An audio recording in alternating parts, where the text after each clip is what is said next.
பார்க்காதீங்க. என்ன சொன்னேன்? ஹல்லேலூயா, ஹல்லேலூயா. கர்த்தருடைய பரிசுத்த நாமத்துக்கு மகிமை உண்டாவதாக.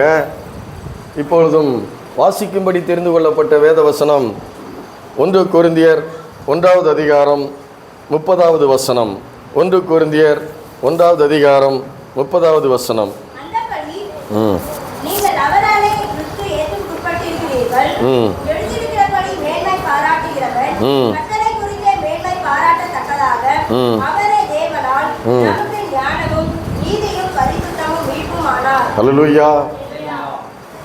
பவுல் கொரிந்தியருக்கு எழுதுகிறார், அந்தப்படி நீங்கள் அவராலே கிறிஸ்து இயேசுவுக்கு உட்பட்டிருக்கிறீர்கள் என்று எழுதுகிறார். ஹல்லேலூயா. கிறிஸ்து இயேசுவுக்கு உட்பட்டிருக்கும் பொழுது நமக்கு அவர் ஞானமாய் அவர் மாறிவிடுகிறார். ஹல்லேலூயா. அது மாத்திரமல்ல, அவருக்கு உட்பட்டிருக்கிறவர்கள் அவரை குறித்து மேன்மை பாராட்டுவார்கள். யாரை குறித்து? தேவனை குறித்து மேன்மை பாராட்டுவார்கள். உங்களுக்கு போன தடவை நான் எடுத்தேன் ரூத்தினுடைய கதையிலிருந்து உங்களுக்கு நான் எடுத்தேன். நகோமி இஸ்ரவேல் தேசத்தை சேர்ந்தவள். ரூத்து சபிக்கப்பட்ட ஒரு மோவாபிய ஸ்திரீ. அல்லேலூயா. தேவனால் சபிக்கப்பட்ட ஒரு சபிக்கப்பட்ட ஒரு மோவாபிய ஸ்திரீயாய் அவள் இருக்கிறாள். ஆனால் நகோமி பஞ்சம் பிழைக்கிறதுக்காக தன்னுடைய கணவன் 2 பிள்ளைகளோடு போகும் பொழுது மோவாப் தேசத்துக்கு போகிறார். அங்கு மோவாபிய பெண்களை தன்னுடைய மகனுக்கு திருமணம் பண்ணி வைக்கிறார்கள். ஆனால் ஒரு சூழ்நிலை நிமித்தமாக 3 ஆண்களும் இறந்து போய் விடுகிறார்கள். 3 பெண்கள் விதவைகள் இருக்கிறார்கள். அப்போது அது மாதிரி ஒரு சூழ்நிலையில் தேவன் இஸ்ரவேல் தேசத்தில் இருக்கிற பஞ்சத்தை எல்லாம் நீக்கிவிட்டார். நல்லா கவனிக்கணும். அதை கேள்விப்படுகிறான். கேள்விப்படும் பொழுது நகோமி சொல்லுகிறா, நீங்கள் 2 பேரும் இப்போ புருஷனை இழந்திருக்கிறீங்க. அது மாத்திரமல்ல, நீங்கள் இளவயதில் இருக்கிறீங்க.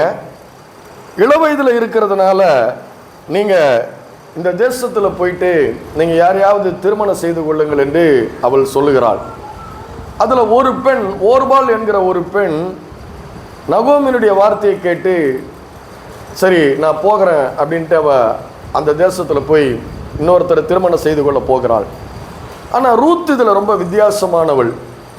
ரூத் என்ன சொல்கிறா, என்னை நீர் திரும்பி 14வது வசனத்தில் பாருங்க.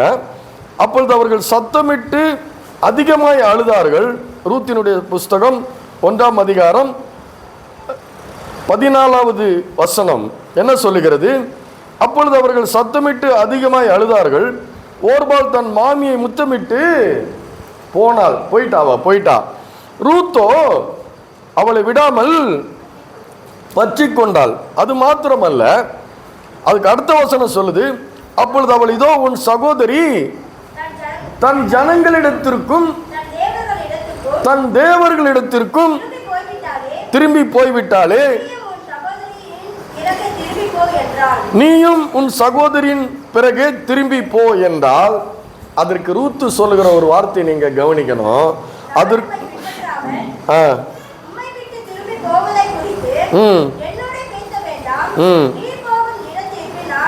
போதும் பாருங்க, அவ என்ன சொல்றா பாருங்க.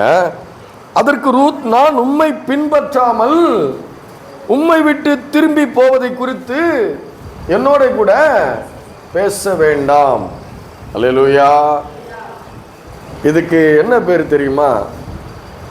தீர்மானம் எடுப்பது. அல்லேலூயா. என்ன இது? ஒரு தீர்மானம். சொன்னவங்களுக்கு ஆண்டவர் சொல்றாரு, மரணத்தையும் ஜீவனையும் உனக்கு முன்பாக வைக்கிறேன். என்ன வைக்கிறேன்றாரு? உபாகமம் 30 என்ன சொல்றாரு? மரணத்தையும் ஜீவனையும் உனக்கு முன்பாக வைக்கிறேன், நன்மையும் தீமையும் உனக்கு முன்பாக வைக்கிறேன். நீ பிழைத்து பெருகும்படி ஜீவனை தெரிந்து கொள், நன்மையை தெரிந்து கொள். இதுதான் 2 பேருக்கும் நகோமி தன்னுடைய தெய்வங்களை குறித்து, தன்னுடைய தேசத்தை குறித்து, தன்னுடைய தேசத்தில் இருக்கிற அந்த தேவனை குறித்து மிகவும் அற்புதமாக சொல்லியிருப்பார்கள். ஏன்னா நம்முடைய தேவன் அவ்வளவு அற்புதங்களை செய்த தேவனாய் அவர் இருக்கிறார். ஹல்லேலூயா. நினைக்கிறதற்கும் நாம் நினைக்கவே முடியாத அளவுக்கு அற்புதங்களை செய்திருக்கிறார். அது மாத்திரமல்ல, அந்த நகோமி எல்லாருக்கும் உங்களுக்கு தெரியும், பெண்கள் பிறந்த வீட்டு பெருமையை பேசுறதுல குறைஞ்ச ஆளுங்க கிடையாது இல்லையா? உங்கள் அம்மா அப்பாவை பற்றி ஏதாவது குறைவாக சொல்லுவீங்களா? இல்லை, மேன்மையாக தான் சொல்லுவீங்க.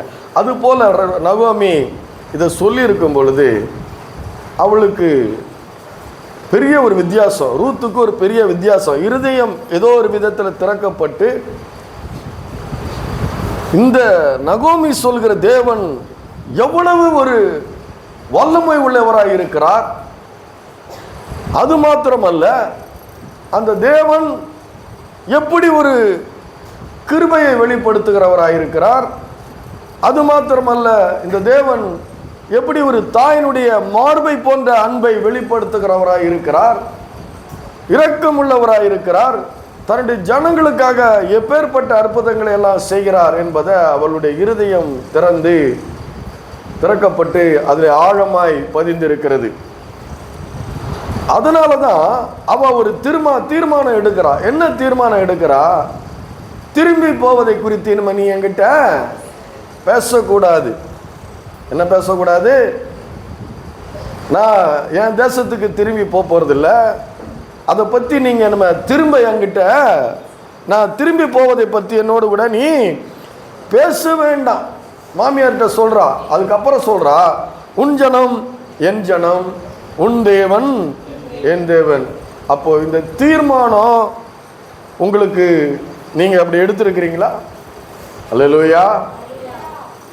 உங்கள் முழங்கால்கள் இந்த தேவனுக்கு முன்பாக தான் முடங்கும்.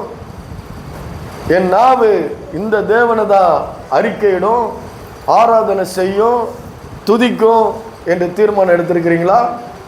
அல்லேலூயா. எடுத்திருக்கிறீங்களா? ஏன்னா புதுசாக 2 பேர் ரட்சிக்கப்பட்டு வந்திருக்கிறாங்க. அல்லேலூயா. அப்போ அது உறுதியான தீர்மானம் நீங்க எடுத்தீங்கன்னா, நான் சொல்றேன், அந்த தேவன், எந்த தேவனை குறித்து உன் தேவன் என் தேவன், உன் ஜனம் என் ஜனம், அவர் என் கர்த்தர், அவர் என் தேவன் என்று நீங்கள் தீர்மானம் எடுத்தா, அவர் எடுக்கிறாரு, இன்னொரு தீர்மானம் எடுக்கிறாரு, ஆமா நான் தான் உன்னுடைய தேவன். அல்லேலூயா. அதுதான் கிறிஸ்தவம் என்பது. நீ அவரை நீ தெரிந்து கொண்டால், அவர் வெளிப்படுத்துகிறார், ஏதோ ஒரு விதத்தில் வெளிப்படுத்துகிறார், ஒரு பிரசங்கத்தின் மூலமா வெளிப்படுத்துகிறார். அதை தெரிந்து கொண்டதுக்கு உடனே நீ தீர்மானம், இவர்தான் கர்த்தர், இவர்தான் என் தேவன் என்று தீர்மானம் எடுக்கும் பொழுது அவர் இன்னொரு தீர்மானம் எடுக்கிறாரு. ஆமா, நான் உனக்கு உன்னுடைய வாழ்நாள் முடியும் வரை நான் உனக்கு தேவனாயிருப்பேன். அல்லேலூயா. இந்த தேவன் என்றென்றும் உள்ள சதா காலங்களிலும் நமது தேவன் மரண பரியந்த நம்மை வழி நடத்துவார். எது வரைக்கும் வழி நடத்துவாரு?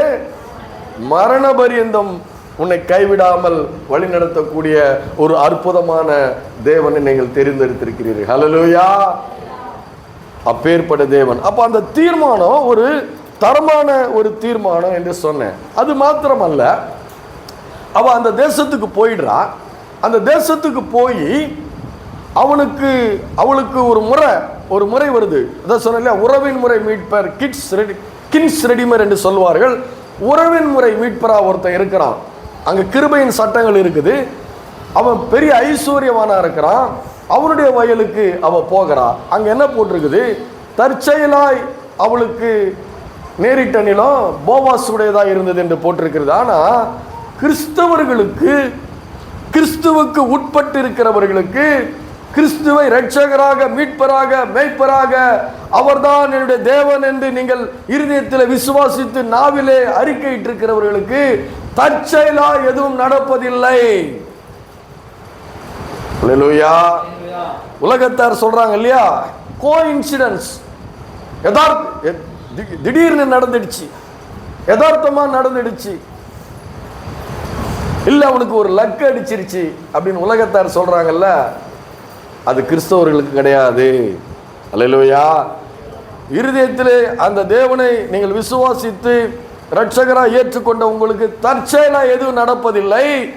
எல்லாம் அவருடைய அநாதி தீர்மானத்தின்படி நடக்கிறது. அல்லேலூயா. எப்படி நடக்கிறது? அவருடைய அநாதி தீர்மானத்தின்படி உங்களுக்கு நடக்கிற காரியங்கள் எல்லாம் அவருடைய அநாதி தீர்மானத்தின்படி நடக்கிறது. நீங்க கர்த்தருடைய ஆசீர்வாதம் இல்லாம உங்களுடைய சுய புத்தியில் எடுக்கிறத பத்தி நான் சொல்லல.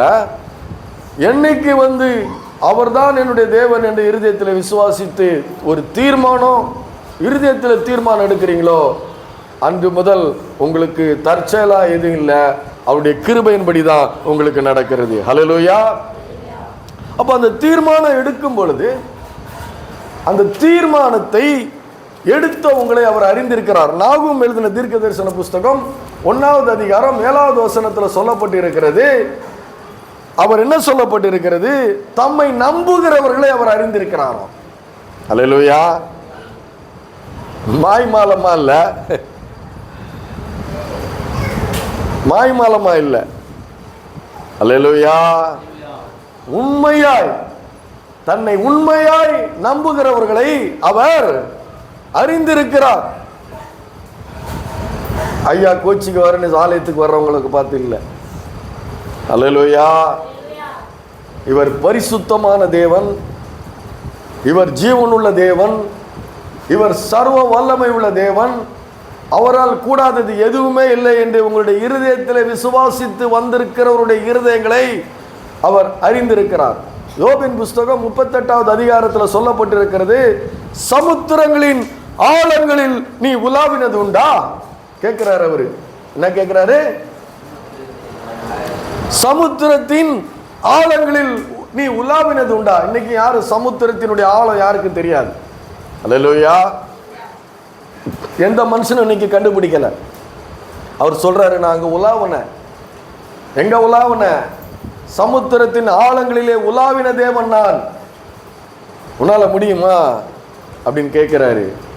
அப்போ சமுத்திரத்தினுடைய ஆழங்களிலே உலாவுகிற தேவன் உன் இருதயத்தினுடைய ஆழங்களிலும் அவர் உலாவுகிற தேவனாய் அவர் இருக்கிறார். அல்லேலூயா. சும்மா நீங்க ஆராதிக்கிற தேவன் ஏதோ ஒரு மரத்துக்கு கீழே 3 கல் வச்சுக்கிட்டு இருக்கிற கர்த்தர் இல்லை. அல்லேலூயா. இருதயங்களுடைய ஆழங்களை ஆராய்ந்து அறிகிற ஒரு தேவனாய் அவர் இருக்கிறார். அல்லேலூயா. அதைத்தான் சொல்றாரு, தம்மை நம்புகிறவர்களை அவர் இருதயத்தில் எங்க வச்சிருக்கிற? மாய்மாலமா வச்சிருக்கிறியா? இல்ல மாட்சிமையும் மகத்துவமும் மேன்மையை உள்ளத்துல வச்சிருக்கிறியா என்பதை அவர் அறிந்திருக்கிறார். ஹல்லேலூயா. அப்படிப்பட்டவர்களுக்கு அவர் காண்பிக்கிற கிருபை ஒரு அற்புதமான கிருபை. அந்த தீர்மானம் எப்படிப்பட்ட தீர்மானம் பாருங்க. தானியேல் தீர்க்க தரிசன புஸ்தகம் பாருங்க, என்ன சொல்லப்பட்டிருக்கிறது? ஒரு தீர்மானத்தினுடைய காரியங்கள் உங்களுக்கு சொல்றேன்.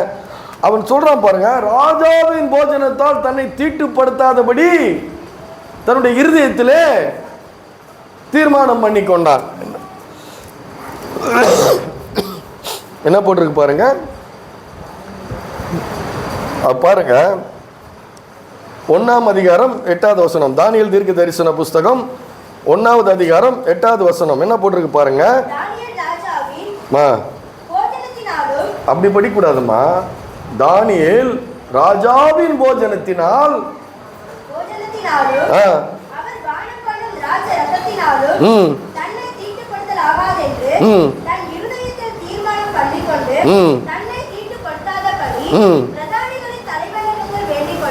அதுக்கப்புறம் படிங்க, என்ன போட்டிருக்கு பாருங்க.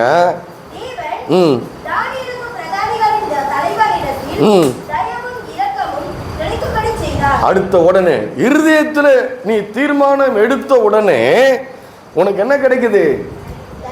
தயவும் இரக்கமும். யார் அதை மாத்துறது? தேவன். நம்ம தேவனை குறித்து என்ன சொல்லப்பட்டிருக்கிறது? அவர் ராஜாக்களை தள்ளி ராஜாக்களை ஏற்படுத்துகிறவர், காலங்களையும் சமயங்களையும் மாற்றுகிறவர். அது மாத்திரமல்ல, ராஜாக்களுடைய இருதயம் அவருடைய கரங்களில் உள்ள ஒரு நீர்க்கால்களை போல இருக்குது. எப்படி வேணா திருப்புவார் அவரு. அல்லேலூயா. எப்படி வேணா திருப்புவார். உனக்காக செய்கிறார் அதை. அல்லேலூயா.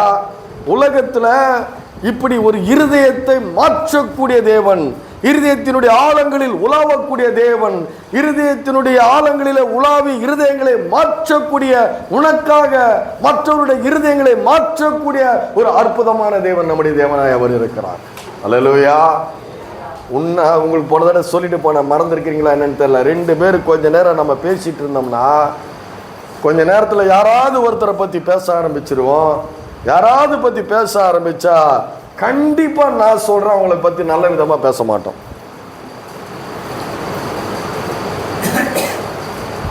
எல்லாம் அமைதியாகிட்டீங்க, இவருக்கு எப்படி இதெல்லாம் தெரியும்னு சொல்லிட்டு.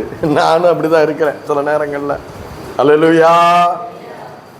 ஆனால் அந்த தேவனை இருதயத்தில் விசுவாசித்திட்டின்னா, உன்னை குறித்து 2 பேர் எங்கேயோ பேசுனாங்கன்னா உன்னை குறித்து நல்ல விதமாய் பேச வைத்து இருதயங்களை மாற்றி உனக்கு பல அற்புதமான வழிகளை திறக்கிற தேவனாய் அவர் இருக்கிறார்.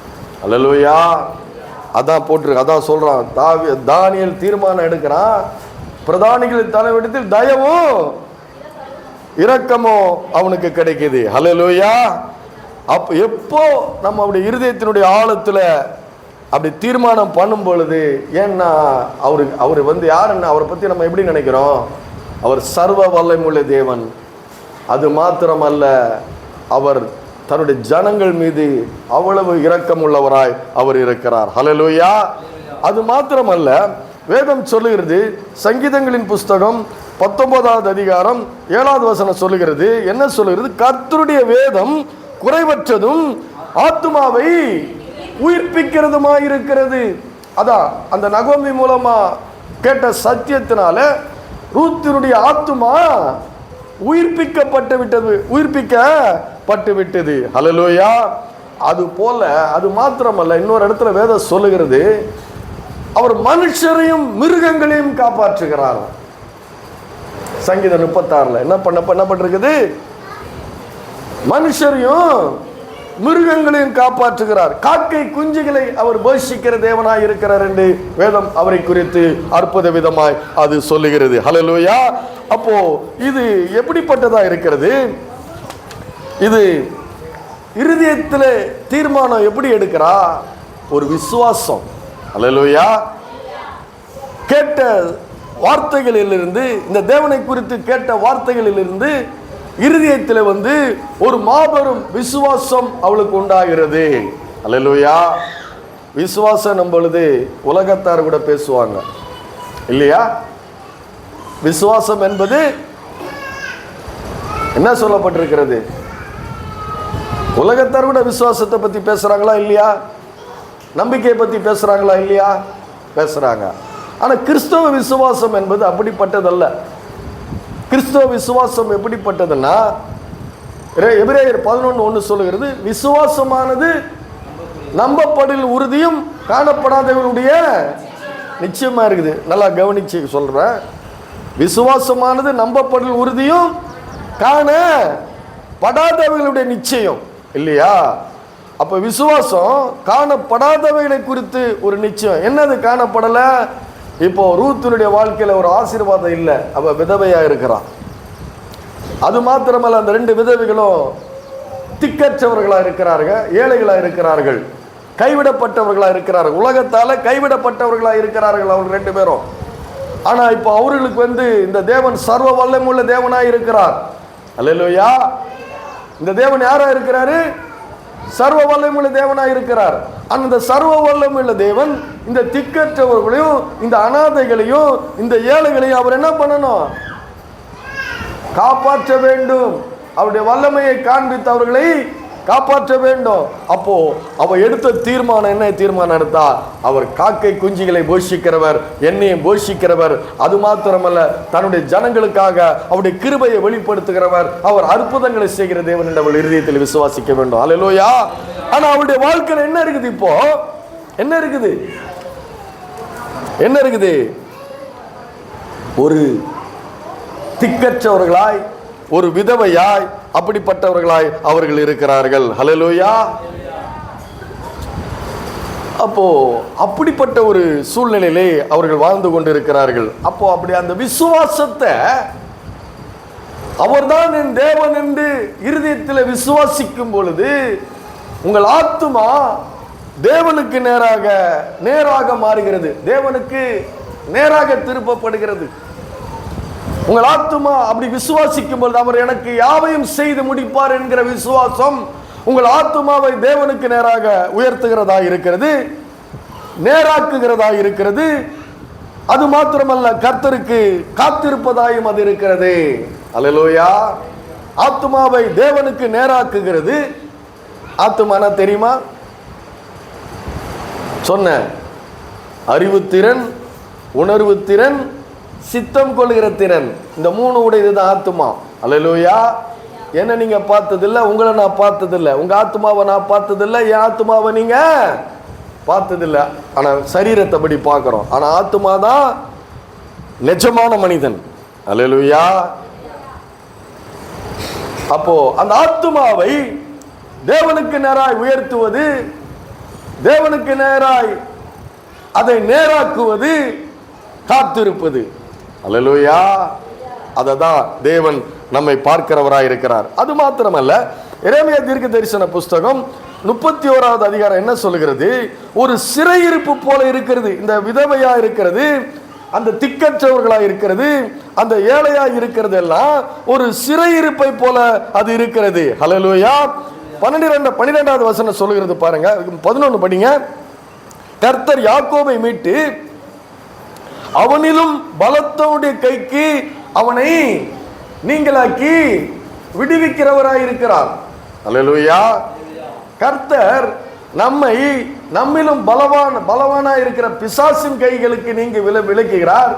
ஒரு தரித்திரத்திலிருந்து, ஒரு வியாதியிலிருந்து, பலவிதமான குழப்பங்களிலிருந்து நம்மை விடுவிக்கிறவராய் இருக்கிறார். அது மாத்திரமல்ல, அவர்கள் அப்படி விடுவிக்கப்பட்டவர்கள் எங்க வராங்களா? அவர்கள் சியோன் உச்சியில கம்பீரித்து கர்த்தர் அருளும் கோதுமை, திராட்சரசம், எண்ணெய், ஆட்டுக்குட்டிகள், கன்றுக்குட்டிகள் என்பவைகளாகிய இந்த நன்மைகளுக்காக ஓடி வருவார்கள். அவருடைய ஆத்துமா நீர்ப்பாய்ச்சலான தோட்டத்தை போல இருக்கும். அவர்கள் இனி தொய்ந்து போவதில்லை. அல்லேலூயா. அவர்கள் இனி தொய்ந்து போவதே இல்லை. அப்போ அப்பேற்பட்ட ஒரு தேவனாய் அவர் இருக்கிறார். மீட்டெடுக்க வல்லவராய் என்னைக்கு விசுவாசிக்கிறோமோ, என்னைக்கு நம்முடைய ஆத்மாவை நேராக்குகிறோமோ, என்னைக்கு ஆத்மாவை அவரிடத்துல உயர்த்துகிறோமோ, என்னைக்கு இந்த ஆத்மா அவருக்காக காத்திருக்கிறதோ, அவருடைய ஆத்மா தொய்ந்து போவதே இல்லை. ஹல்லேலூயா. அவர் அதிலிருந்து என்ன பண்றாரு? அவருடைய கிருபையை நமக்கு அவர் வெளிப்படுத்துகிறவராய் இருக்கிறார். ஹல்லேலூயா. நாம கூட என்ன பண்றோம்? நாம கூட இந்த கர்த்தரை நமக்காக ஜீவனை விட்டவரை இயேசு கிறிஸ்துவை நம்முடைய சொந்த இரட்சகராக நாம நம்முடைய வாழ்க்கையில் என்ன பண்ணியிருக்கிறோம்? ஏற்றுக்கொண்டிருக்கிறோம். ஹல்லேலூயா. அவர் நமக்கும் கண்டிப்பா அவர் தம்முடைய கிருபையை அவர் வெளிப்படுத்துகிறவராய் அவர் இருக்கிறார். ஹல்லேலூயா. இப்ப வந்துட்டா இதுல இன்னைக்கு பார்க்க போறது என்னன்னு கேட்டீங்கன்னா, ஒரு வார்த்தை கேட்கு. 10வது வசனம், ரூத்தினுடைய புஸ்தகம் 2வது அதிகாரம் 10வது வசனம் எடுத்து படிங்க.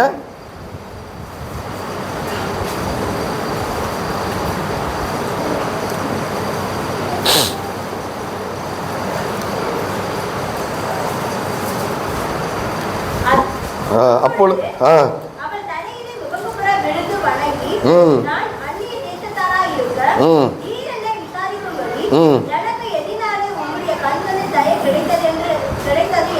போதும் பாருங்க.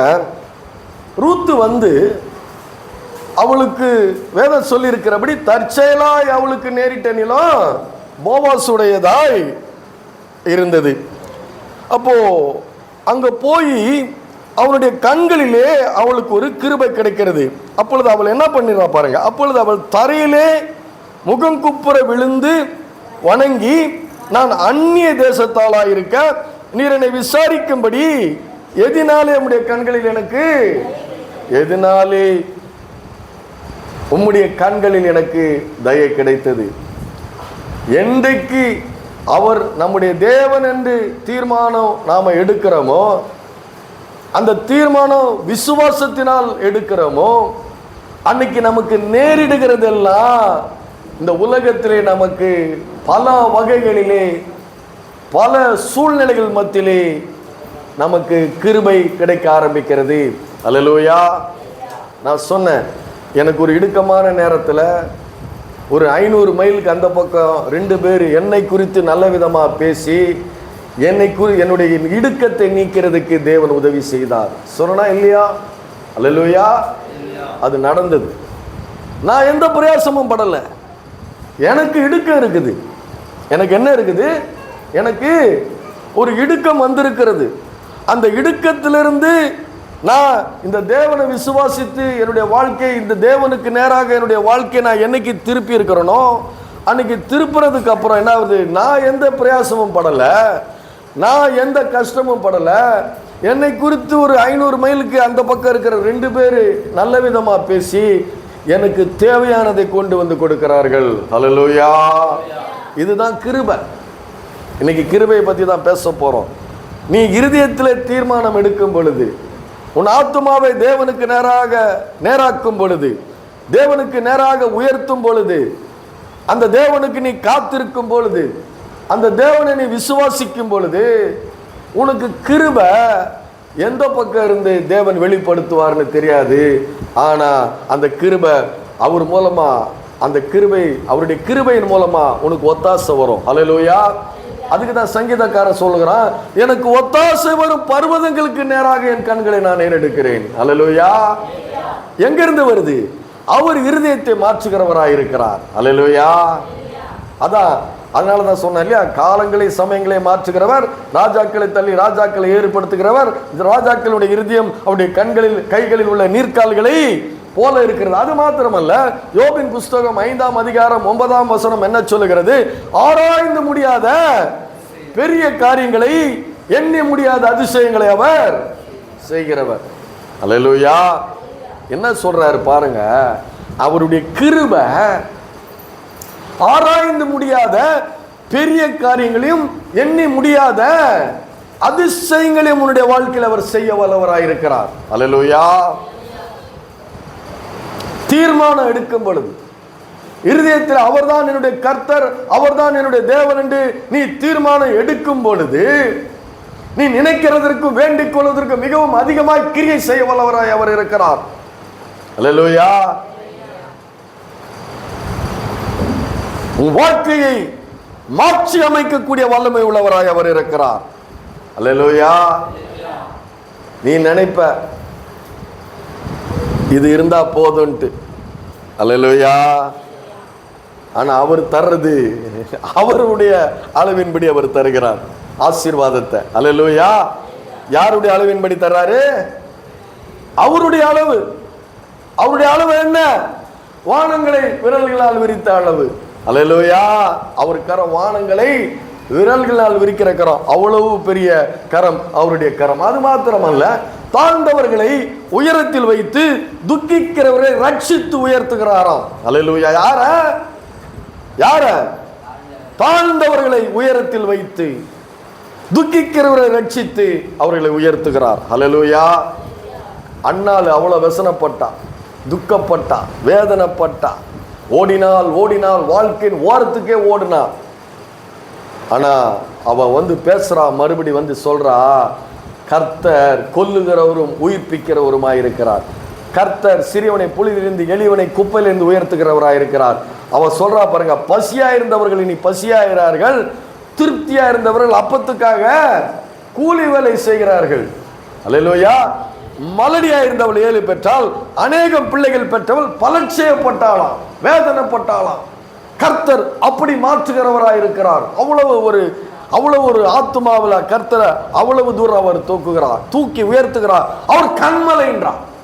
அவர் கண்மலை. அப்பேற்பட்ட தேவன் என்று அவள் சொல்றா. அப்போ அவருடைய கிருபை தாழ்ந்தவர்களை உயர்த்தி துக்கிக்கிறவரை ரட்சித்து உயர்த்துகிறவர். அதை எப்படி செய்கிறாரு? ஆராய்ந்து முடியாத பெரிய காரியங்களையும் எண்ணி முடியாத அதிசயங்களையும் நம்முடைய வாழ்க்கையிலே அவர் செய்கிறவராய் இருக்கிறார். ஹல்லேலூயா. ஏன்னா அவர் நம்முடைய புகலிடம் ஆயிடுறார். அவர் நம்முடைய புகலிடம். என்னைக்கு அந்த கர்த்தர் என்று சொல்லுகிறோமோ சங்கீதக்காரனை பாத்தீங்களா? கர்த்தரின் மேய்ப்பராய் இருக்கிறார். ஹல்லேலூயா. கர்த்தரின் மேய்ப்பராய் இருக்கிறார். சொல்லும் பொழுது, அவருடைய நாமத்தை சொல்லும் பொழுது அவர் நமக்கு ஒரு புகலிடமாய் அவர் மாறிவிடுகிறார். ஹல்லேலூயா. புகலிடம்னா அவருடைய நாமமே புகலிடம். அவருடைய நாமமே புகலிடம். அவருக்குள்ள போயிடும். இதெல்லாம் நீங்க அவர் சொல்றாரு இல்லையா, அவர் போவாஸ் கூட சொல்றான் பாருங்க. சங்கீத 91 சொல்றேன், உன்னதமானவரின் மறைவில் இருக்கிறவன் சர்வ வல்லவருடைய நிழலில் தங்குவான். அப்படின்னா என்ன அர்த்தம்? நான் யாருக்குள்ள இருக்கிறேன்? யாருக்குள்ள இருக்கிறீங்க நீங்க? அல்லேலூயா. அவருடைய நிழல்ல இருக்கிறீங்க. அம்மா அப்பா எனக்கு இருக்கிறாங்க இல்ல, அவங்களையும் உண்டாக்கினவர்கிட்ட நம்ம இருக்கிறோம். ஹல்லேலூயா. போவாஸ் கூட சொல்றான், இஸ்ரவேலின் தேவனாகிய அவருடைய செட்டைகளின் நிழலின் கீழ். நல்லா கவனிச்சு படிக்கணும் ஒவ்வொரு வார்த்தையும். அப்படி அவருடைய நிழல், அவருடைய செட்டைகளின் நிழலின் கீழ் அடைக்கலமாய் வந்தவனுக்கு நிறைவான என்ன பலன்? என்னங்க நிறைவான பலன் சொல்ல மாட்டேன்றீங்களா? நிறைவான பலன் வேணாமா? பலன் மட்டும் போதுமா? இல்ல நிறைவான பலன் வேணுமா? நிறைவான பலன். ஹல்லேலூயா. என்னைக்கு நீங்க அவரை புகலிடமா, உன் கர்த்தர் என் கர்த்தர், அவர் நம் தேவன். சொல்லுங்க. ஏதோ சொல்ல முடியாதது சொல்ல வைக்கிற மாதிரி நான் கஷ்டப்பட வேண்டியது இருக்குது. ஹல்லேலூயா. அவர் நம் தேவன். கொஞ்சம் பேர் தான் சொல்லிக்கிறீங்க, மீதியா அவருக்கு இல்லை போல இருக்கு. ஹல்லேலூயா. அப்போ அது மாத்திரமல்ல, அப்படி புகலிடமா ஏற்கும் பொழுதுதான் நான் சொன்னவங்களுக்கு போன தடவை சொல்லிட்டு போனேன், கர்த்தர் உன்னை நித்தமும் நடத்தி மகா வறட்சியான காலங்களில் உன் ஆத்மாவை திருப்தியாக்கி உன் எலும்புகளை நினமுள்ளதாக்குவார். நீ நீர்ப்பாய்ச்சலான தோட்டத்தை போலவும் வற்றாத நீரூற்றை போலவும் இருப்பாய். ஹல்லேலூயா. அதை தான் இயேசு புதிய ஏற்பாட்டில் சொல்றாரு, என்னை விசுவாசிக்கிறோட இருதயத்திலிருந்து ஜீவ தண்ணீர் உள்ள நதிகள் ஓடும். ஹல்லேலூயா. அது மாத்திரமல்ல, எடுத்த தீர்மானத்தை காத்து கொள்ள வேண்டும். எல்லா காவலோட இருதயத்தை காத்து கொள்ள வேண்டும். அதிலிருந்து ஜீவ ஊற்று புறப்படும். ஹல்லேலூயா. எங்க இருந்து வருது நமக்கு? நம்முடைய விசுவாசம் எங்க இருந்து வருது? நம்முடைய இருதயத்திலிருந்து வருது. அப்போ அவர் நம்முடைய புகலிடமும் அவருடைய நம்முடைய அடைக்கலமுமாய் இருக்கிறார். அப்போ என்னைக்கு ஒரு தீர்மானம் எடுக்கிறோம், என்னைக்கு ஒரு விசுவாசிக்க ஆரம்பிக்கிறோம், என்னைக்கு ஆத்துமாவை தேவனுக்கு நேராக்கிறோம், என்னைக்கு ஆத்துமாவை தேவனுக்கு நேரா உயர்த்துறோம், என்னைக்கு ஆத்துமாவை கர்த்தருக்கு என்று காத்திருக்க வைக்கும் பொழுது அவர் தம்முடைய கிருபையை அவர் வெளிப்படுத்த ஆரம்பிக்கிறார் நம்முடைய வாழ்க்கையிலே. அல்லேலூயா. அவர் நம்முடைய வாழ்க்கையில அதெல்லாம் விசுவாசிக்கணும். பாருங்க, நீங்க என்ன நினைக்கிறீங்க? நான் கஷ்டப்பட்டு சம்பாரிச்சு நான் வீட்டை கட்டிடுவேன், நான் அதை பண்ணிடுவேன், நான் இதை பண்ணிடுவேன். நீங்க என்ன பண்றீங்க? நம்முடைய பழக்கமே எப்படி ஆகி போச்சு பாத்தீங்கன்னா,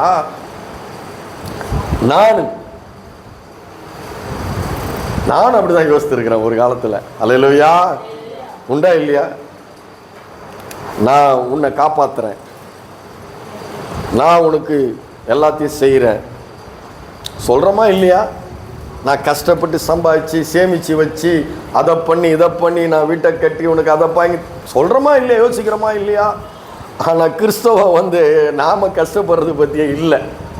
எத்தனை பேர் விசுவாசிக்கிறீங்க? அல்லேலூயா. கர்த்தர் நமக்காக யாவும் செய்து முடிப்பார். அல்லேலூயா. நாம செய்ய வேண்டியது என்னன்னா, அவரை விசுவாசிக்கணும், செய்யற வேலையை கரெக்டா செய்யணும், கர்த்தருக்கு பயந்து செய்யணும். அல்லேலூயா. முதலாளி பார்க்கறான்னு செய்யக்கூடாது, கர்த்தர் பார்க்கிறார் என்னுடைய வேலையை. அல்லேலூயா. என் வாழ்க்கையை கர்த்தர் பார்க்கிறார், நான் பரிசுத்தமா வாழணும். அல்லேலூயா. என் வாழ்க்கையில் ஒரு பரிசுத்தம் இருக்கும், என் குடும்பத்தில் ஒரு பரிசுத்தம் இருக்கும், என்னுடைய வாழ்க்கையில், என்னுடைய வார்த்தையில், என்னுடைய எண்ணங்களிலே, என்னுடைய சிந்தைகளிலே பரிசுத்தம் இருக்கும். அவர் பார்க்கிறார், அவர் என் கர்த்தர், அவர் ஜீவனுள்ள தேவன், அவருடைய கண்கள் பூமி எங்கு உலாவிக் கொண்டிருக்கிற கண்கள் என்று அப்படிப்பட்ட இருதயத்தோடு நீ காரியங்களை செய்ய ஆரம்பிக்கும் பொழுது அவர் நீ கஷ்டப்பட வேண்டியதில்லை. அவர் தன்னுடைய கிருபையை உனக்கு வெளிப்படுத்தி பலவிதமான விடுதலைகளையும் ஆசீர்வாதங்களையும் எண்ணி முடியாத அதிசயங்களையும் ஆராய்ந்து முடியாத பெரிய காரியங்களை செய்கிறவராய் இருக்கிறார். அல்லேலூயா. அதுதான் கிறிஸ்தவம். எது கிறிஸ்தவம்? அதுதான் அவர் செய்கிறவர். அதைத்தான் விசுவாசிச்சா. அல்லேலூயா. ஓர்பால் என்ன பண்ணிட்டா? புருஷனை தேடி போயிட்டான். உண்டா இல்லையா? அதானே போட்டிருக்கு. நான் அப்படிதான் சொன்னேன். ஆனால் சென்னை பாஷையில் சொன்னால் வேற மாதிரி சொல்லணும். சொன்னால் அது அசிங்கமாக இருக்கும். அல்லேலூயா. அதனால நான் அது மாதிரி பிரசங்கம் பண்ண விரும்பலை. அவள் புருஷனை தேடி போயிட்டா. அதானே உண்மை. ரூத் யாரை தேடி வந்தா? தேவனை தேடி வந்தாள். வித்தியாசம் நல்லா கவனிக்கணும். நல்லா பளிச்சுன்னு சொல்லிடுவேன், ஆனால் வேணாம். அல்லேலூயா. அவ புருஷனை தேடி போயிட்டா. இவ என்ன பண்ணிட்டா? தேவனை. வித்தியாசம் தெரியுதுங்களா? அல்லேலூயா.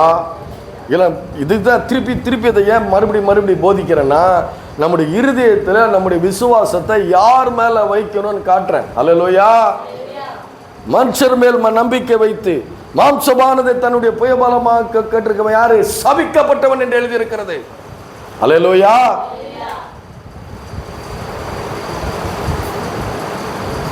அல்லேலூயா. மனுஷர் மேல் நம்பிக்கை வைத்து மாம்சமானதை தன்னுடைய புயபலமாக்கி கொண்டிருக்கிறவன் சபிக்கப்பட்டவன் என்று எழுதியிருக்கிறது. வேற மாதிரி போகுது, அதனால விட்டுறேன். அல்லேலூயா. ஏன்னா நாம இருதயம் நம்முடைய ஆத்மாவை கர்த்தருக்கு நேராக உயர்த்த வேண்டியவர்களாக இருக்கிறோம். சிந்தனை வேற இடத்துல போயிடுச்சு டக்குன்னு. ஏன்னா ஒரு சபையில்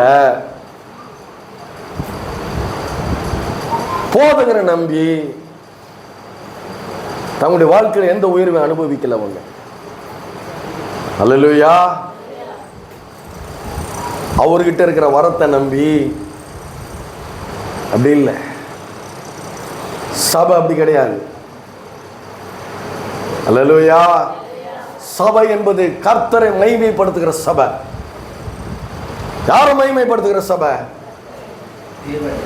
தேவனை மகிமைப்படுத்துகிற சபை. சிலுவையிலே நமக்காக, நம்மை மீட்பதற்காக ஜீவனை விட்ட அந்த தேவனை மகிமைப்படுத்துகிற சபை. மனுஷனை மகிமைப்படுத்துறதில்ல. அதனால தான் நான் கொஞ்சம் இதாகிட்டேன். அல்லேலூயா. அங்கே எவ்வளவோ முயற்சி பண்ணேன் நான் கர்த்தரிடத்தில் ஜனங்களை திருப்புறதுக்கு. ஆனால் கண்டிப்பாக நான் கர்த்தருக்கு பயந்து நான் அந்த வேலையை செஞ்சேன். ஜனங்களை கர்த்தரிடத்துக்கு தான் திருப்பினேன். ஏன்னா அவர் உன்னுடைய வாழ்க்கையிலே அவருடைய கிருபையை வெளிப்படுத்த வேண்டும் என்றால் நீ அவரை மகிமைப்படுத்துகிற சபையாக, அது பரிசுத்த சபையாக அது இருக்கும். அல்லேலூயா. கரெக்டா இல்லையா? அல்லேலூயா வரமாட்டேங்குது. அல்லேலூயா. அப்போ அவரை நம்பி வரும்பொழுது அவர் தன்னுடைய கிருபையை அளவில்லாதபடி அவர் வெளிப்படுத்துகிறவராக இருக்கிறார். அல்லேலூயா. அப்படிப்பட்டவர்கள் தான் கர்த்தர் நித்தமும் நடத்தி மகா வறட்சியான காலங்களில் உன் ஆத்துமாவை திருப்தியாக்கி உன் எலும்புகளை நிலமுள்ளதாக்குவார். நீ நீர் பாய்ச்சலான தோட்டத்தை போலும் வற்றாத ஜீவ நதியை போலும் இருப்பாய். அல்லேலூயா. அப்பதான் இருப்ப. அது மாத்திரமல்ல, அவருடைய கிருபை எப்படி இருக்குன்னா அவருடைய ஜனங்களுக்கு முன்பாக அவர் நடந்து போகிறார். யாத்திராகமம் பாருங்க, யாத்திராகமம் 14வது அதிகாரம் 14வது வசனம். யாத்திராகமம் 14வது அதிகாரம் 14வது வசனம் படிங்க. கர்த்தர் உங்களுக்காக யுத்தம் பண்ணுவார், நீங்கள் சும்மா இருப்பீர்கள் என்றான். அப்பொழுது கர்த்தர் மோசேயை நோக்கி, நீ என்னிடத்தில் முறையிடுகிறது என்ன? புறப்பட்டு போங்கள் என்று இஸ்ரவேல் புத்திரருக்கு சொல்லு. உன் கோலை ஓங்கி உன் கையை சமுத்திரத்தின் மேல் நீட்டி சமுத்திரத்தை பிளந்து விடு. அப்பொழுது இஸ்ரவேலர் சமுத்திரத்தின் நடுவாக வெட்டாந்தரையிலே அவர்கள் நடந்து போவார்கள். அல்லேலூயா. நான் சொல்றேன், உங்க வாழ்க்கையில நீங்க தாண்ட முடியாத செவுரு இருக்கலாம். உங்க வாழ்க்கையிலே நடக்க முடியாத காரியங்கள் இருக்கலாம். அல்லேலூயா. உங்க வாழ்க்கையிலே சத்துருக்கள் இருக்கலாம். உங்க வாழ்க்கையில எதிரிகள் இருக்கலாம். ஆனா நான் சொல்றேன், நீ தாண்ட முடியாத சிவரை தாண்ட வைக்கிற தேவன் உனக்கு ஒரு இருக்கிறார். அல்லேலூயா. ஏன்னா யுத்தம் யாருடையது? கர்த்தருடையது. உன்னுடைய சத்துருக்களை எல்லாம் முனையழிந்து போக செய்கிறவராய் இருக்கிறார் அவர். ஹல்லேலூயா. உனக்கு ஒரு வழியாய் வருகிறவர்கள் 7 வழியாய் ஓடி போக வைக்கிறவராய் இருக்கிறார் அவர். ஹல்லேலூயா. அப்பேற்பட்ட தேவன் இந்த கிருபை. உன் ஆத்துமாவை தேவனுக்கு நேராக நீ உயர்த்தும் பொழுது, நீ தேவனுக்கு நேராக்கும் பொழுது, அவரை மாத்திரமே நீ உன்னுடைய இருதயத்தில் விசுவாசிக்கும் பொழுது, உன்னால தாண்ட முடியாத செவரை தாண்ட வைக்கிறவராய் இருக்கிறார் அவர். ஹல்லேலூயா. உனக்கு முன்பாக இருக்கிற எல்லா செங்கடல்களையும் அவர் பிளக்கிறவராய் இருக்கிறார். யுத்தம் கர்த்தருடையது, அமர்ந்திருந்து நானே தேவன் என்று நீங்கள் அறிந்து கொள்ளுங்கள் என்று சொல்கிறார். ஹல்லேலூயா. அது மாத்திரமா செய்றாரு. 19ஆம் வசனம் படிங்க. அப்பொழுது இஸ்ரவேலின் சேனைக்கு முன்பாக நடந்த தேவதூதனானவர் விலகி, ஹல்லேலூயா, உன்னை முன்னும் பின்னும் நெருக்கி வேலடிக்கிற தேவனாய் அவர் இருக்கிறார். எத்தனை பேர் விசுவாசிக்கிறீங்க? ஹல்லேலூயா. எத்தனை பேர் உங்க ஆத்துமாவை தேவனுக்கு நேரா உயர்த்த போறீங்க? எத்தனை பேர் உங்க ஆத்துமாவை தேவன் இடத்துல திருப்ப போறீங்க? ஹல்லேலூயா. எத்தனை பேர் இப்படிப்பட்ட விசுவாசம் என்னுடைய வாழ்க்கையில் இருக்கும்? ஏன்னா அவர் எனக்கு முன்னாலும் போவார், என் சமூகம் உனக்கு முன்பாக செல்லும் என்று சொன்ன அவர் அவருடைய சமூகத்தை முன்னால அனுப்புவாரு. உன்னை சத்துரு பின்னாலே தொட முடியாம காப்பாரு. அவர் தான் நம்முடைய தேவன் அவர். ஹல்லேலூயா. அந்த தேவன் தான் ரூத் விசுவாசித்தா. அவ புருஷனை தேடி வரல, கர்த்தரை தேடி வந்தா, கர்த்தருடைய தேசத்துக்கு வந்தா. ஹல்லேலூயா. அப்ப அவருடைய வாழ்க்கையில் கிருபை வெளிப்படுகிறது. ஹல்லேலூயா. எத்தனை பேருக்கு இந்த தேவனை பிடிக்குது? ஹல்லேலூயா. கிறிஸ்தவ பிரசங்கம் என்பது தொய்ந்து போன ஆத்துமாக்களை அப்படியே தூக்கணும். ஹல்லேலூயா. அது மாத்திரமல்ல, யோசுவா யுத்தத்துக்கு போகிறான். அப்ப தூரத்துல ஒரு மனுஷன் உருவன பட்டயத்தோடு இருக்கிறாரு. அப்போ கேட்குறான், யோசுவாவை தேவனை நம்புகிறான், முழுசா நம்புகிறான். ஏன்னா அவர் சொல்லி கொடுக்குறாரு. என்ன சொல்லி கொடுக்குறாரு? இந்த நியாயப்பிரமாண புஸ்தகம் உன் வாயை விட்டு பிரியாதிருப்பதாக, இதில் உள்ளவைகளெல்லாம் செய்யும்படி கவனமாயிரு, புத்திமானாய், அப்பொழுது உன்னுடைய வழியை வாய்க்கை செய்வாய். அதை செய்ய ஆரம்பித்த உடனே தேவன் இயேசுதான் வராரு. தேவனுடைய தூதனாக இயேசுதான் வராரு. அந்த இடத்துல அவருக்கு, நீ எனக்கு சத்துருவா இல்லை நண்பனான்னு கேட்குறான். அவர் சொல்றாரு, உனக்கு நான் சேனைகளின் அதிபதியாய் வந்தேன். எப்படி வந்தேன்? சேனைகளின் அதிபதி. உனக்கு உதவி செய்ய வந்திருக்கிறேன், உனக்கு ஒத்தாசையா வந்திருக்கிறேன், உனக்கு அனுகூலமா வந்திருக்கிறேன். தாவீது சொல்றான், நீ நிந்தித்த இஸ்ரவேலின் தேவனாகிய நாமத்தில் வர்றேன். அவர் சேனைகளின் கர்த்தர், அவர் ராணுவங்களின் தேவன். அல்லேலூயா. அந்த நாமத்துல வர்றேன், உன்னை ஜெயிக்கிறதுக்கு அந்த நாமத்துல வர்றேன். உன் பட்டயத்தை பிடுங்கி உன் தலையை உன்னை விட்டு வாங்கி நான் கழுகு இழுக்கிறையா கொடுப்பேன்றான். அல்லேலூயா. விசுவாசம். அது மாத்திரமல்ல, யாக்கோபு அவனுடைய மாமன் துரத்திட்டு வரான், லாபான் துரத்திட்டு வர்றான். பாருங்க, அந்த இடத்துல சொல்றாரு, அந்த லாபான் சொல்றான், அப்பா யாக்கோபே, உன்னுடைய ஆண்டவர் என்ன சொல்லி விட்டாரு தெரியுமா? உன்னுடைய தேவன் என்ன தெரியுமா சொல்லி விட்டாரு?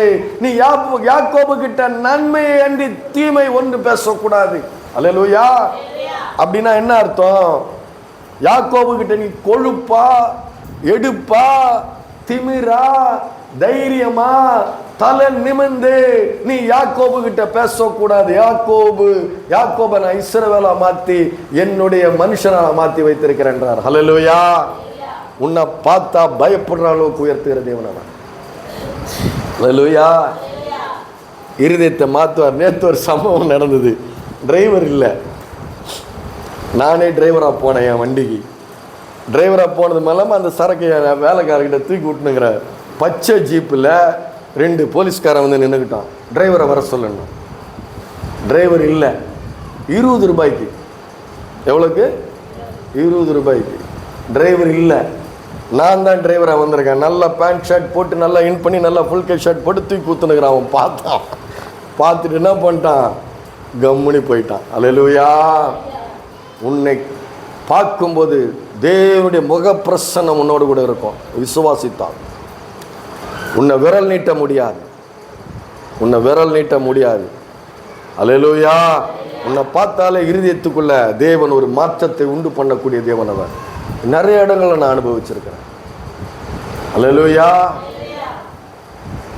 பாருங்க, இவர் சாதாரண தேவன் இல்லைங்க. அல்லேலூயா. இவர் சாதாரண தேவன் இன்னைக்கு நீங்க நினைச்சிட்டீங்க, வந்துடாதீங்க.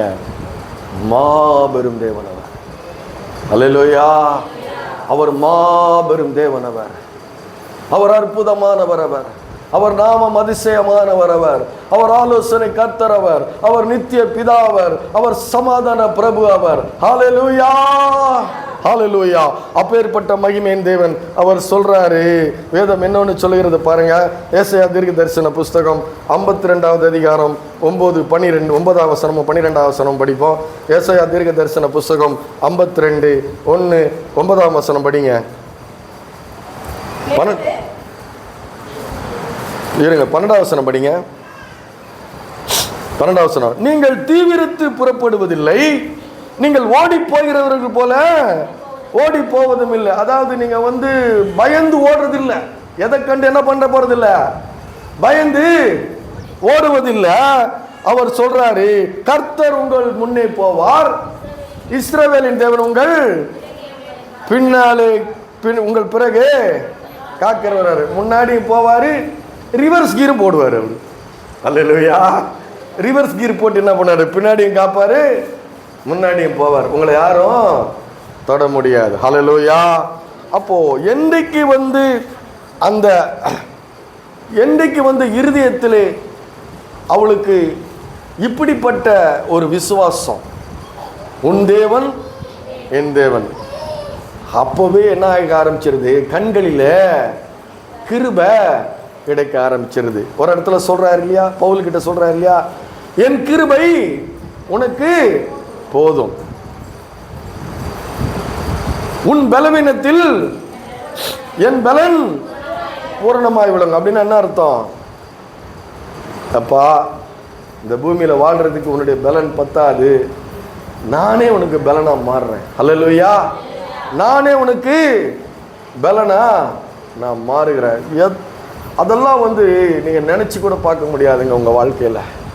இதுதான் விசுவாசமானது நம்பப்படும் உறுதியும் காணப்படாதவர்களுடைய நிச்சயமா இருக்கிறது.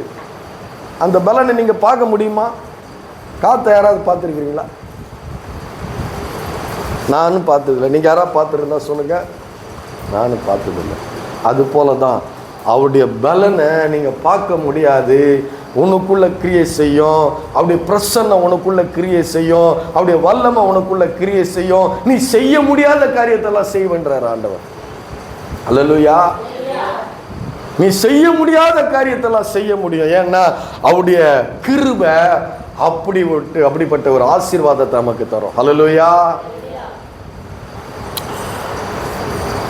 அப்போ அவருடைய கிருபையை பத்தி சங்கீதக்காரன் சொல்றான் பாருங்க. டைம் ஆயிடுச்சு, எல்லாம் பண்ணட்டுமா? இல்லை, அல்லேலூயா. நல்லா இருந்தா சொல்லுங்க, பண்றேன். போதுன்னா சொல்லுங்க, அதையும் பண்றேன். அல்லேலூயா. பண்ணல. சங்கீதங்களின் புஸ்தகம் 17வது அதிகாரம் 8வது வசனம் என்ன சொல்றாரு? கண்ணின் மணியை போல என்னை காத்தல ஜெபிக்கிறான். எப்படி காக்கணுமா அவனுக்கு? அவ பாருங்க, அவனுக்கு எப்படி பாருங்க, கண்ணின் மணியை போல என்னை. அதுக்கு மேல வசனம் படிங்க. அதுக்கு மேல வசனம் இல்ல, கீழே கீழே கீழே 2 வரி படிங்க. அதுக்கு மேல ஒரு வரி படிங்க.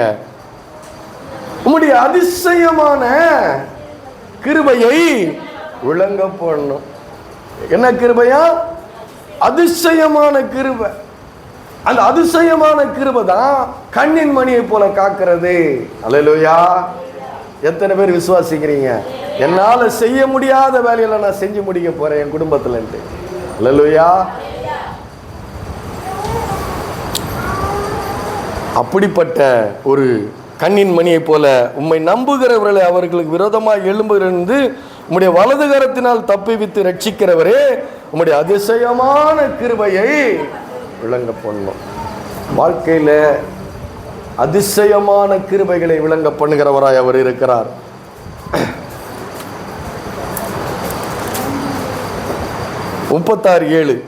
சங்கீதம் 36:7.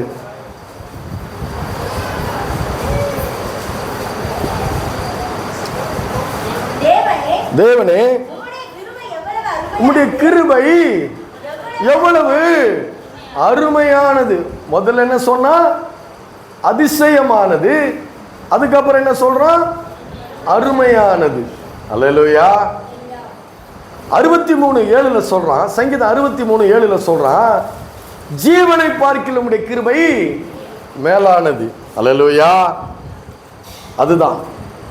அதாவது அவ கேட்டா இல்லையா, என்ன படிச்சோம்? உம்முடைய கண்களில் எதனால எனக்கு கிருபை கிடைத்தது. ரூத் கேட்கிறா வந்து, அவனுடைய பாதங்களிலே முகங்குப்புற விழுந்து, நான் அந்நிய தேசத்தாளா இருக்க நீர் என்னை விசாரிக்கும்படி எனக்கு எதனால நம்முடைய கண்களிலே தயை கிடைத்தது. இதனால தான் கிடைச்சது. எதனால கிடைச்சது? ஆண்டவரை விசுவாசிச்சது, ஆண்டவருக்கு நேராக இருதயத்தை திருப்பினது, ஆண்டவருக்கு நேராக இருதயத்தை நேராக்கினது, ஆண்டவருக்காக காத்திருக்கிறது, அவரை விசுவாசிக்கிறது. இவைகள் தான் என்ன பண்றது? அவளுக்கு கிருபையை காண்பித்தது. அவளுக்கு கிருபை எது எது அவளுக்கு கிருபை வெளிப்படுத்தினது? ஆத்மாவை தேவனுக்கு நேராக்குனது. அல்லேலூயா. அப்படி போன அவளுடைய வாழ்க்கை எப்படி ஆயிடுச்சுன்னா, திக்கற்றவளா, ஒரு அனாதையா, ஒரு விதவையா, ஒரு ஏழையா போனா. ஆனா அங்க என்ன நடக்குது? அந்த நிலத்துக்கு சொந்தக்கார போவாஸ் என்ன பண்றான்? அவளை சொந்தமாக்கி கொள்கிறான். அல்லேலூயா. அவளை திருமணம் செய்கிறான். அவளுக்கு குழந்தை பிறக்குது. அல்லேலூயா. தேவன் திக்கற்றவர்களுக்கு வீடு வாசல்களை ஏற்படுத்துகிறவர். தனிமையா இருக்கிறவர்களுக்கு குடும்பத்தை கொடுத்து, பிள்ளைகளை கொடுத்து, சந்ததியை கொடுத்து ஆசீர்வதிக்கிற தேவனாய் அவர் இருக்கிறார். அல்லேலூயா. தனிமையா இருப்பவர்கள் வீடு வாசல்களை ஏற்படுத்தி திக்கற்றவர்களை அவர் ஆசீர்வதிக்கிற தேவனாய் இருக்கிறார். நிலைமை அந்த கிருபை ஒரு மனுஷிக்கு தேவனிடத்திலிருந்து வர்ற கிருபை அவனுடைய வாழ்க்கை என்ன பண்ணுது? தலைகீழா மாறுது. அல்லேலூயா. அக்கிரமத்தில் இருக்கிறான், பாவத்தில் இருக்கிறான், குடியில இருக்கிறான், விபச்சாரத்தில் இருக்கிறான், திருடனா இருக்கிறான், கொலை செய்கிறவனா இருக்கிறான். ஆனா தேவனுடைய வார்த்தை அந்த மனுஷனை அப்படியே என்ன பண்ணுது? நல்லவனா மாத்துது. மரித்து போயிருக்கிறான், பாவத்துல மரித்து போயிருக்கிறவனை அப்படியே என்ன பண்ணுது? நல்லவனா மாத்துது. அல்லேலூயா. ஒழுக்கமானவனா, பரிசுத்தமானவனா மாத்துறது என்னது? அவருடைய கிருபை. அல்லேலூயா. அவருடைய ரத்தம் சகல பாவங்களை நீக்கி நம்மை சுத்திகரிக்கிறது. அல்லேலூயா. அதனாலதான் சங்கீதக்காரன் சொல்லுகிறான், என் ஆத்துமாவே நீ தேவனை நோக்கி அமர்ந்திரு. நீ நம்புகிறது அவராலே வரும். என் ஆத்துமாவை நான் தேவனிடத்திலே உயர்த்துகிறேன். அல்லேலூயா. எத்தனை பேர் ஆத்துமாவை தேவனுக்கு நேரா உயர்த்துறீங்க? எத்தனை பேர் ஆத்துமாவை தேவனுக்கு நேரா வந்து நேராக்குகிறீர்கள்? எத்தனை பேர் ஆத்துமாவை கர்த்தருக்கு நேரா காத்திருக்க வைக்கிறீங்க? அல்லேலூயா. வாழ்க்கையை அற்புத விதமாய் அவர் மேலாக்குகிற தேவனாய் இருக்கிறார். அவர் கேட்டால, உம்முடைய கண்களில் எதனால் எனக்கு தயை கிடைத்தது? கர்த்தர் செய்கிறார். அல்லேலூயா. கர்த்தர் உன்னை நித்தமும் நடத்தி மகா வறட்சியான காலங்களில் உன் ஆத்துமாவை திருப்தியாக்கி உன் எலும்புகளை நினமுள்ளதாக மாற்றுகிறவராக இருக்கிறார். அல்லேலூயா. அப்போ நம்ம ஆத்துமாவை யாருக்கு நேரம் உயர்த்தணும்? தேவனுக்கு நேரம். அல்லேலூயா. யாரை விசுவாசிக்கணும்? தேவனை விசுவாசிக்கணும். அதை சொல்லி கொடுக்கறதுக்கு தான் சபை. அல்லேலூயா. சபை அதை வாரம் சொல்லி கொடுத்துக்கிட்டு இருக்குது. அதை விசுவாசிங்க. உங்களுடைய வாழ்க்கை ஒரு ஆசீர்வாதமாய் அவர் மாறட்டும். அல்லேலூயா. கர்த்தருக்கே மகிமை உண்டாவதாக. அடுத்த வாரம் ஒரு ரூத்தை பற்றி தான். அல்லேலூயா. ஆனால் வேற சப்ஜெக்ட் எடுப்பேன். இப்போ வேற சப்ஜெக்ட் எடுத்தனா, கிருபைன்னு எடுத்தனா, அப்போ வேற எடுப்பேன். அல்லேலூயா.